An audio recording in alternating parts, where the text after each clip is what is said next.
And joining us on Flow, it's great to be chatting to him for a very special reason, folks, from the Inside the Ropes team. I'm joined by Andy Maher. G'day, Andy. How are you today? Good, mate. How are you going? Nice to catch up again. It is great to be chatting to you. Yes, it's always good, and I'm loving it. And this weekend on Inside the Ropes, something special. It is your 200th episode. They said it'd never last.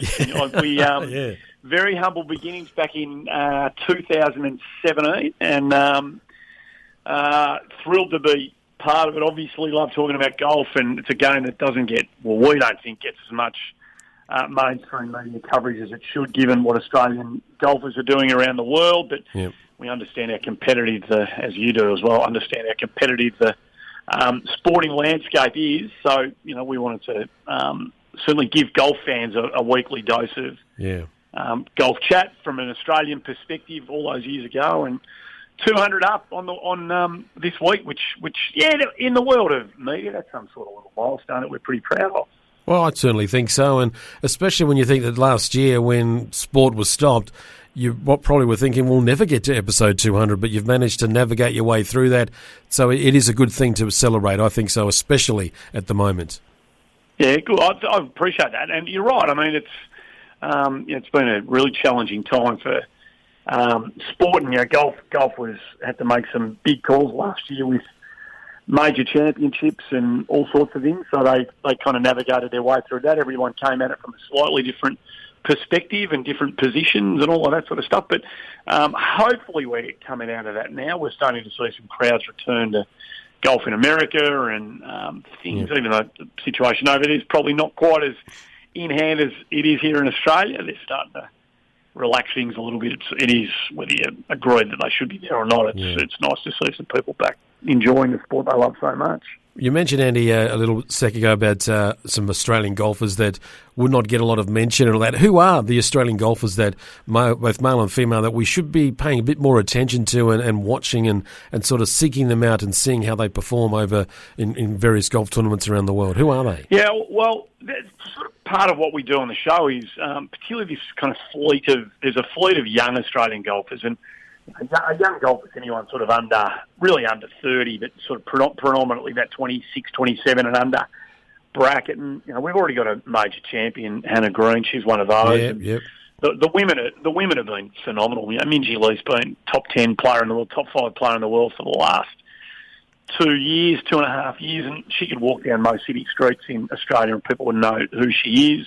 Hasn't got an Australian sponsor on a bag or a hat or a shirt, and which is a crying shame. And there's kids like Lucas Herbert, Minwoo Lee. They're all over the place. I mean, for example, on the weekend, the Honda Classic played at one of the the last leg of the kind of Florida Swing, and played at the Bear Trap, and with a 15, 16, 17, a brutal finish there. It's one of the kind of storied courses that we played every year in America. Matt Jones wins by 5, but it's a really strong field by 5 shots, and hardly raised a tremor, really, in the kind of broader Australian sporting movement. Sort of picked up here and there, but it's just a shame. I mean, that's a really significant achievement. Hard to do, really difficult to do, but he did it. He hasn't won for 7 years, wins, stitches up his card for another couple, gets himself into a couple of major championships.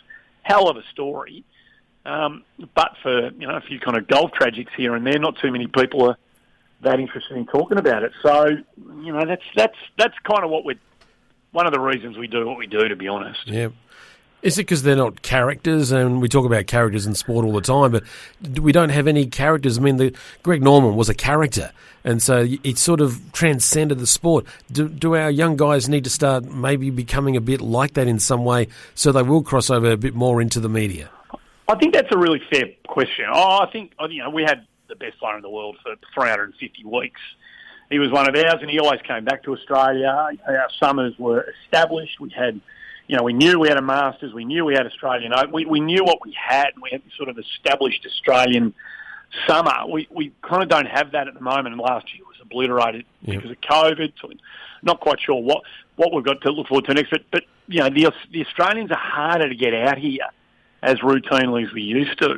We generally have to pay for them to come out. And Shark, probably got looked after when he came out here, but he was coming out anyway. I mean, he serviced the Australian summer at a time when he probably didn't need to. He could have easily stayed in America and put his feet up at the end of their season, but he didn't. So I think it's a fair question. I think we've got enough good players to capture the imagination of the Australian sporting public if they were seen as much as they were back in the old day. The old days. And look, let's be honest, we don't have as much free-to-air coverage of golf as we did 20 or 30 years ago, and you can't beat it if you can't see it and all that sort of stuff. It's a bit of a cliche now, but there's a bit of that, I think. Do you think we'll ever see Tiger competitively on the golf course again? No, I can't. You think he's done? I think he is.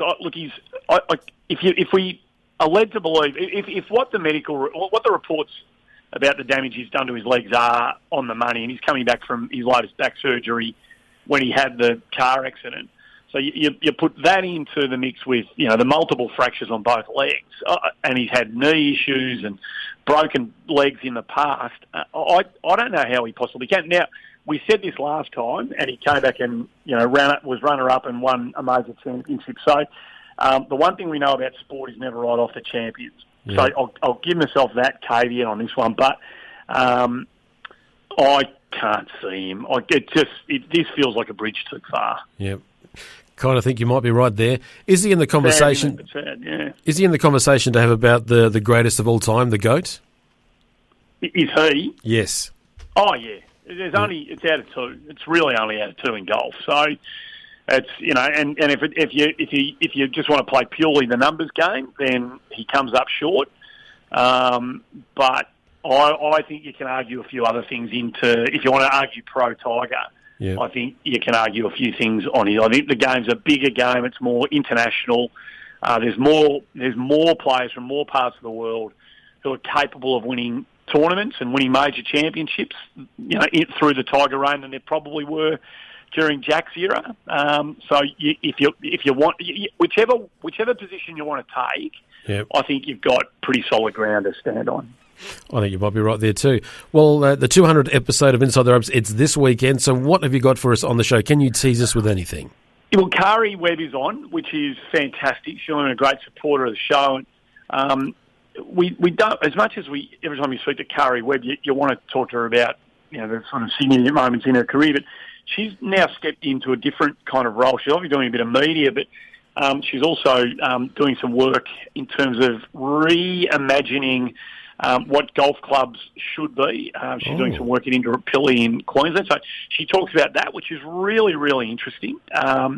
We've got the two CEOs of the Australian PGA Tour, Gavin Kirkman, and Golf Australia, James Sutherland, both coming. We're at a really interesting point in the history of Australian golf at the moment, with the two major groups in Australian golf, the PGA Tour and Golf Australia, sort of coming together under one roof at Sandringham, the new sort of home of golf that's being built down here in Melbourne. It's a pivotal time for golf in Australia, and we talked to both the CEOs about their kind of shared views and shared visions and the roles that they'll play in hopefully taking golf back to where it used to be on the show. So it's there's a couple of meaty chats in there. If you love your golf and you're interested in the game, there's what we'd like to think are a couple of pretty good chats to be listened to this week. Absolutely, absolutely indeed. How's your handicap going?